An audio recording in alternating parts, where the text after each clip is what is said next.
हम सभी एंजल का मतलब जानते हैं। एंजल का मतलब फरिश्ता या देवदूत। और बचपन से लेके अभी तक जो हम ग्रो किया, हमने देखा कि एंजल की एक पिक्चर कहीं ना कहीं हमारे दिमाग में है। कभी ना कभी हम सभी के साथ ऐसी सिचुएशन आई है या हमारे किसी जानने वाले के साथ, जब हमें रियलाइज़ हुआ है कि हमें किसी एंजल की ज़रूरत है।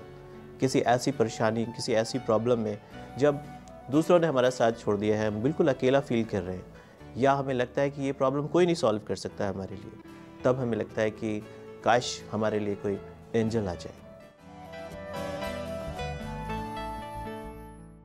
हम सभी एक्सपेक्ट करते हैं कि हमारे लिए एंजल आए। सो ये एंजल, देवदूत या फरिश्ता आखिर है क्या और कहाँ से आता है? ये एंजल या फरिश्ता हम ही लोग हैं जो वक्त पड़ने पर, ज़रूरत के समय पर किसी की मदद कर सकते हैं। बहुत सारे ऐसे लोग मिलेंगे हमें और बहुत सारी ऐसी सिचुएशंस मिलेगी हमें जहाँ पर हमारी एक छोटी सी हेल्प किसी को बहुत बड़ा गेन करा सकती है, किसी को बहुत बड़ी परेशानी से निकाल सकती है। और कहा भी गया है, डूबते को तिनके का सहारा।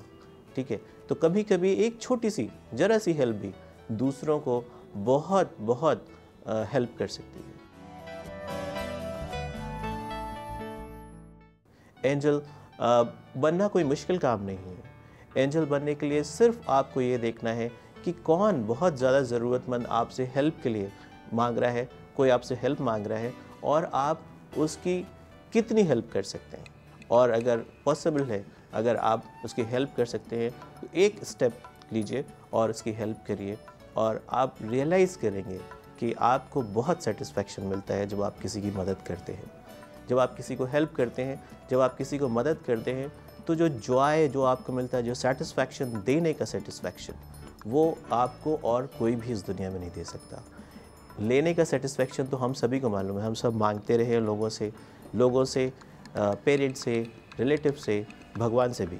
लेकिन एंजल का काम है देना माने वो मदद हो सकती है, वो किसी और तरीके की हेल्प हो सकती है, जिसमें कुछ ना कुछ वो टाइम, एफर्ट या किसी भी तरीके के मटेरियलिस्टिक हेल्प वो देता है किसी और को। इसलिए सबसे पहले हमें ये रियलाइज़ करना चाहिए कि एंजल कोई आकाश से नहीं आ रहा है। एंजल हम ही में से हम ही लोग हैं। जब हम दूसरों की मदद करते हैं वक्त पड़ने पर, तो हम ही उनके लिए एंजल का काम करते हैं।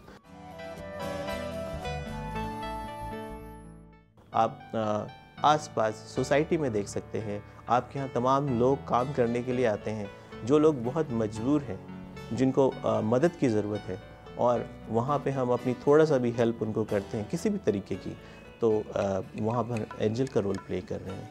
कोई बहुत परेशानी में है, किसी को बहुत इमरजेंसी आ गई है, उसको डॉक्टर के पास जाने की ज़रूरत है, और हम अपना हेल्पिंग हैंड एक्सटेंड करते हैं उसके लिए, तो हम उसके लिए एंजल का काम कर रहे हैं।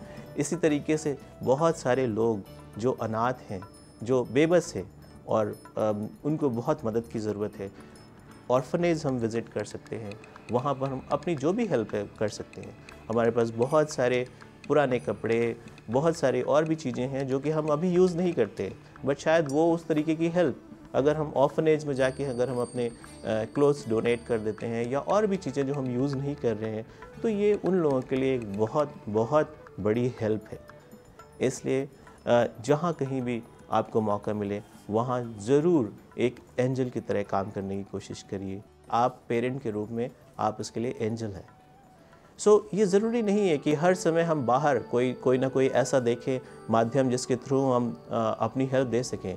कई बार घर के ही सदस्य आपस में एक दूसरे को हेल्प कर सकते हैं, कई बार सोसाइटी में ही हम एक दूसरे की मदद कर सकते हैं, और कई बार हम सोसाइटी से बाहर निकल के, अपनी जो लिविंग सोसाइटी है, जो जिस बिल्डिंग में हम रह रहे हैं, उस सोसाइटी से बाहर निकल के भी बहुत सारे हम तरीके देख सकते हैं। हम किसी एनजीओ से जुड़ सकते हैं, हम दूसरों को, गरीब बच्चों को पढ़ा सकते हैं, हम अपने जाड़ों में अगर हमारे पास कुछ चीज़ें ऐसी हैं, ब्लैंकेट्स, वुलन क्लॉथ्स, तो हम उनको गरीबों को दे सकते हैं।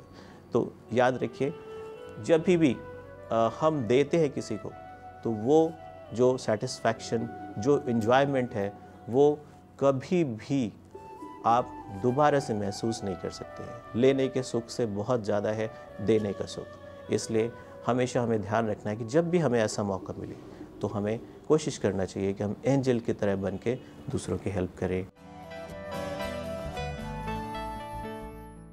जो हमारे पास एंजल का जो मतलब है उसे हम सब अच्छी तरीके से जानते हैं कि एंजल एक पर्टिकुलर टाइम पर आता है, जब बहुत ज़रूरत होती है तो वो हमारी मदद करता है और उसके बाद फिर वापस चला जाता है। सो हमें याद रखना है कि हम अगर किसी की मदद करते हैं तो ऐसा नहीं कि हम उसके साथ लगातार लगे रहें और मेहनत करते रहें उसकी। जब जब उसको ज़रूरत हो तब जब जब वो क्रूशल मोमेंट आए तब हमें उसकी हेल्प करनी है।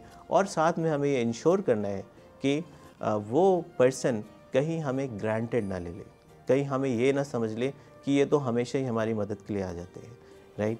तो इसलिए हमें कहीं ना कहीं अपने ऊपर कंट्रोल भी रखना है कि हम जिस मूवमेंट पे उसकी ज़रूरत है उस मूवमेंट पे हेल्प करें, और साथ में कोशिश करें कि जिसकी हम हेल्प कर रहे हैं वो हमारे ऊपर डिपेंडेंट नहीं हो जाए, बल्कि वो एक अपने आप से इंडिपेंडेंट होकर अपने काम को और आगे बढ़ा सके और उसको आगे हमारी मदद की ज़रूरत कम से कम पड़े।